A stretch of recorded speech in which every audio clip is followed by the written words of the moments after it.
the first target of Unit 3 on radical functions. This target will be split up into two parts. Our target is that we can extend the properties of integer exponents to work with rational exponents. So our first video today is on relationship of rational exponents and radical functions, or radical expressions. So first off, we want to ask, what is a rational exponent? So recall that a rational number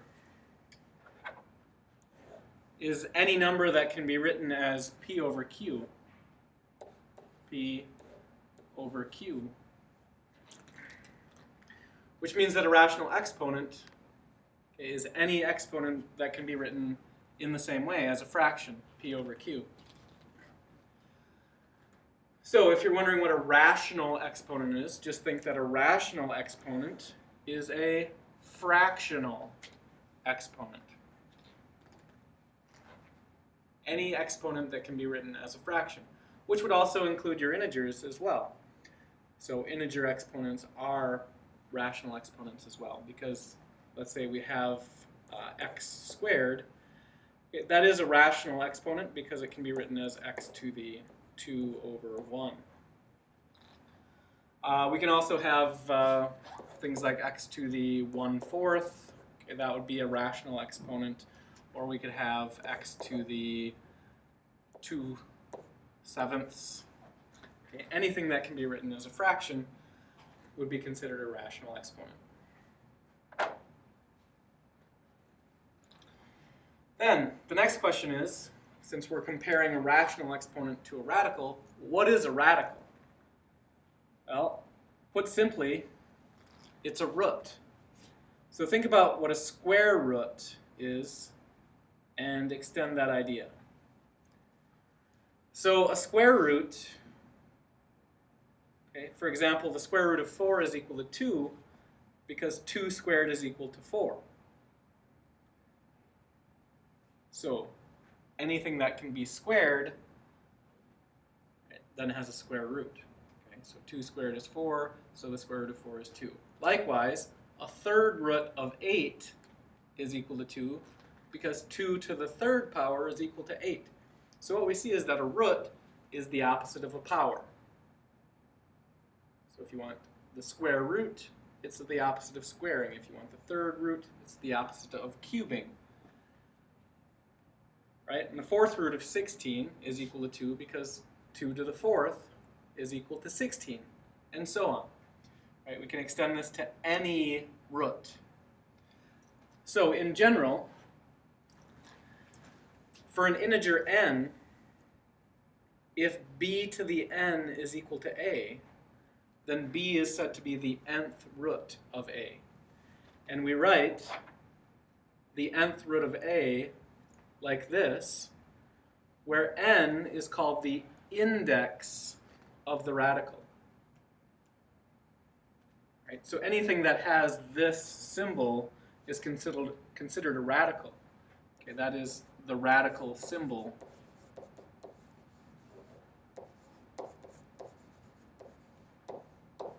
Now, if there is no index, right, if that index is left blank, then we assume it to be the second root, okay, or the square root. So sometimes you think of that symbol as being the square root symbol, okay, is actually more generally the radical symbol.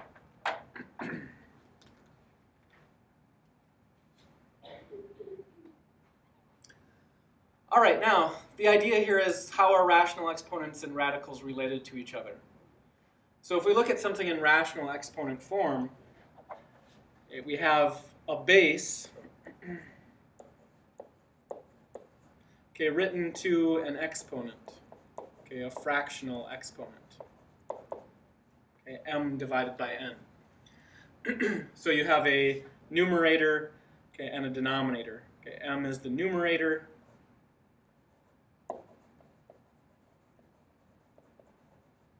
okay, n is the denominator. Right, so that's rational exponent form. Now in radical form, Okay, what was the base over here now becomes the radicand, which is a fancy word for what we're taking the radical of. Okay, so it's what's underneath the radical symbol. N is now the index of that radical. Okay, and notice that over here, n was the denominator. So the denominator becomes, n becomes the index.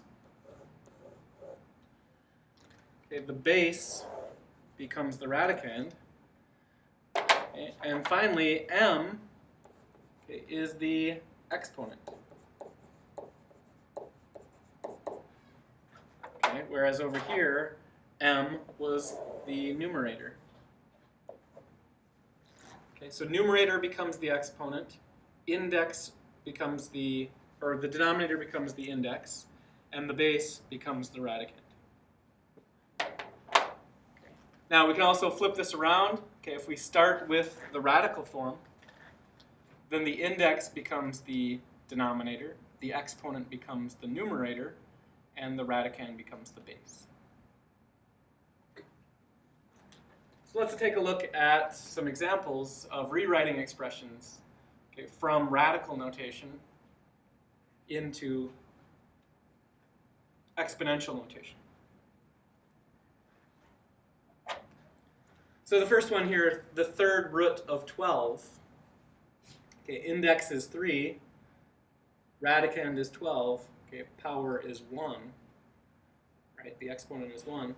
So to write that in exponential form, 12 becomes the base, okay, 1 becomes the numerator, and 3 becomes the denominator.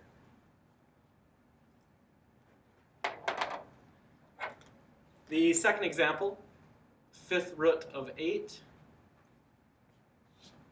The index is 5, the radicand is 8, and again, the exponent is 1, so that would become 8 to the 1/5 power.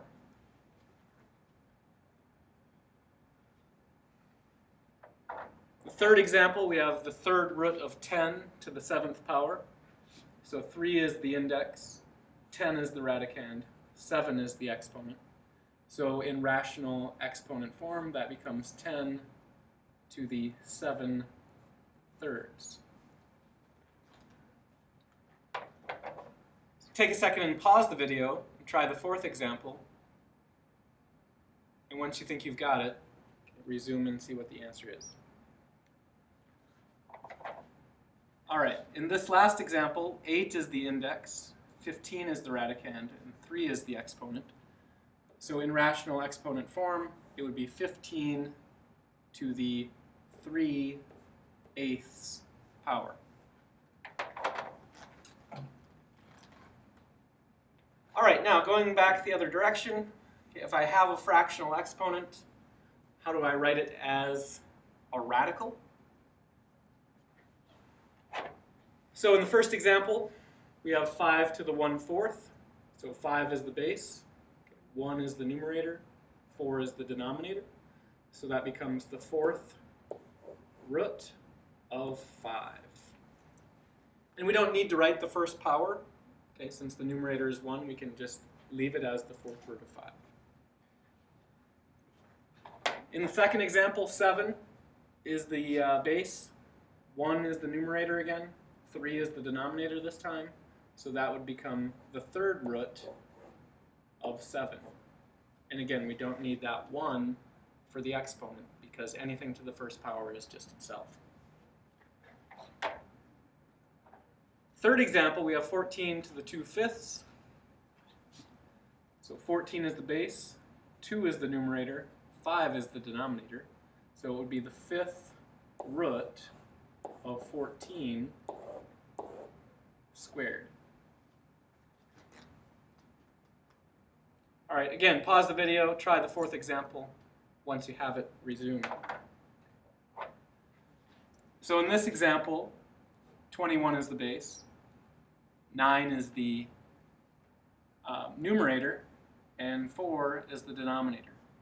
So in radical form, this would be the fourth root of 21 to the ninth power.